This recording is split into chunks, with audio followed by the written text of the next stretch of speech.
Michael Gove has unveiled a controversial new extremism definition under which certain groups will be blocked from government funding and from meeting officials. Touted as an antidote to a surge in anti-Semitism and anti-Muslim hatred, the new law will apply to groups that promote an ideology based on violence, hatred or intolerance.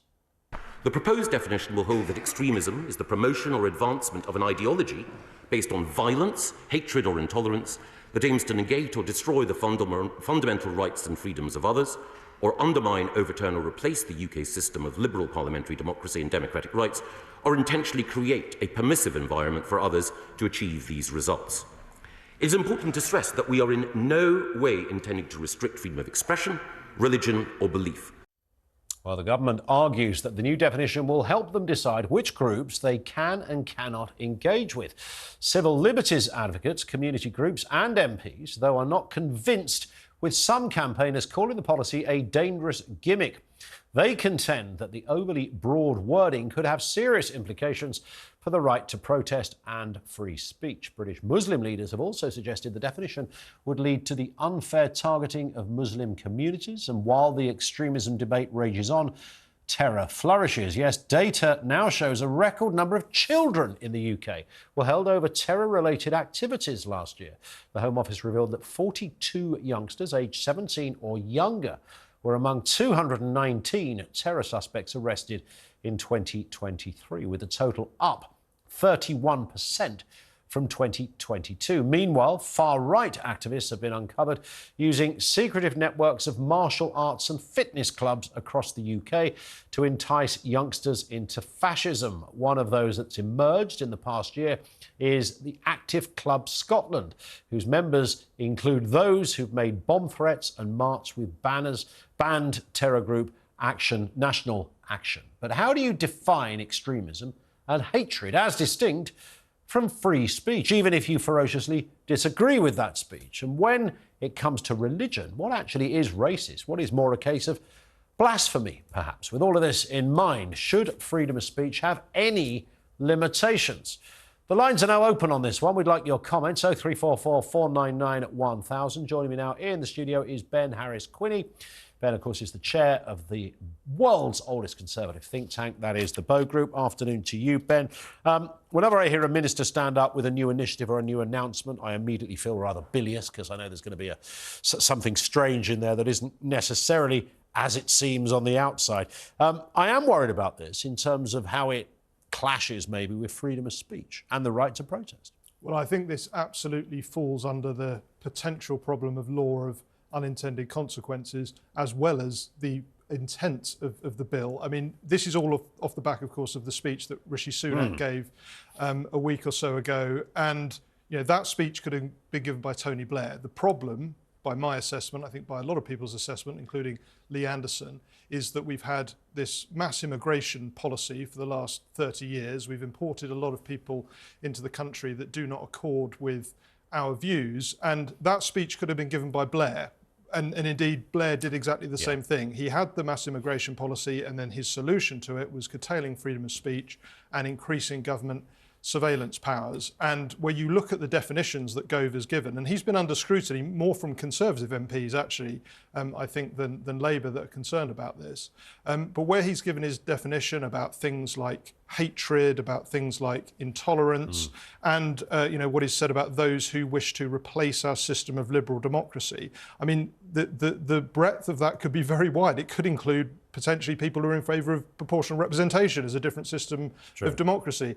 And that which is the definition of hatred and intolerance changes very much. The Overton window shifts greatly. There are people in the Conservative Party that have called the President of the United States an extremist.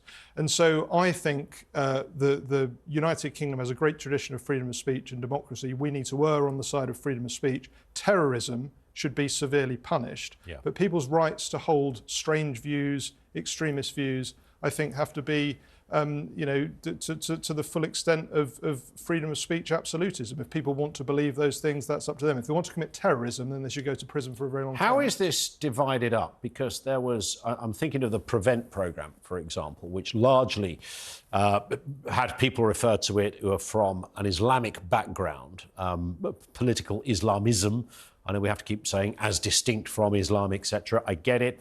That appeared to be the great number of people that were referred to that programme and have been, security services say, the people we are mostly looking for are terrorists from that particular section of society. And then, of course, it changed a little bit when suddenly we had a lot of sort of far-right people added to that list. There was a suspicion that this was about balance in the books because it was slightly too uncomfortable to suddenly say, well, look, there's only one group on this list. That can't be right. Let's get a few other people on there and really stretch the definition of what is far-right extremism. I don't know what the truth is in that, but I do know that that is still a very live debate among some people. Is this right-wing versus Islamism? Is that how it is? Is it a 50-50 thing? Is there an equivalence here in terms of, clearly there's an equivalence if one group wants to do harm to another and bomb somewhere or create havoc. It doesn't matter who it comes from, it's terrible. But in terms of numbers and very real threats, is it really a 50-50 thing? It doesn't seem that way when you look at the numbers. I mean, the data shows the exact opposite of that this is a false equivalence that as you question that I think the government has put in place because they don't have the courage to either address the real problem or take responsibility for their own actions of record levels of legal and illegal immigration, which is really where this problem is coming from. So that's absolutely a false equivalence that is backed up on data. And what we do know, before this legislation has been brought to the House, there have been previous tranches of legislation to tackle terrorism or look at hate speech and things like that, predominantly that came in under the Labour government. I think that was all bad legislation. And what we know is that led to people like Peter Hitchens and Julia Hartley-Brewer being surveilled on the basis that they may have anti-government views. And I think you're tiptoeing into totalitarianism if you're starting to put people that criticise the government in a very legitimate way along with Islamist terrorists. And also, just to extend that point, if you're criticising a religion, it doesn't make you Islamophobic. It doesn't make you an anti-Semite because you do that. You may well just be criticising a religion. And that's a very different thing from racism. I personally am pro-faith, including Islam. I think most people don't have a problem with people that practice Islam, but also there are a great many atheists in the country who criticise all religions. They seem to get into more trouble for criticising Islam than they do Christianity. That seems to be open season. And one of the elements of this debate is, of course, we've seen a huge surge of anti-Semitism, which seems to have been put on a lower sort of priority than some of the other epithets in society about intolerance. So, as I say, my position is you've got to have freedom of speech. People have got to be free to criticise Islam or Christianity or criticise any aspect of life. If they're not advocating terrorism or violence, then we might disagree with their views, but this is a free society. They should be free to hold them. And that includes, the most extreme views, which we might find unpalatable. True. But I mean, Tim Stanley, the journalist, made a point, I think it was on Question Time, couple of weeks ago, that he said if he were to criticise Christianity, now live on TV, he might get a couple of letters from disgusted of Tunbridge Wells. Probably get a new job. He might even get a new job, yes, indeed.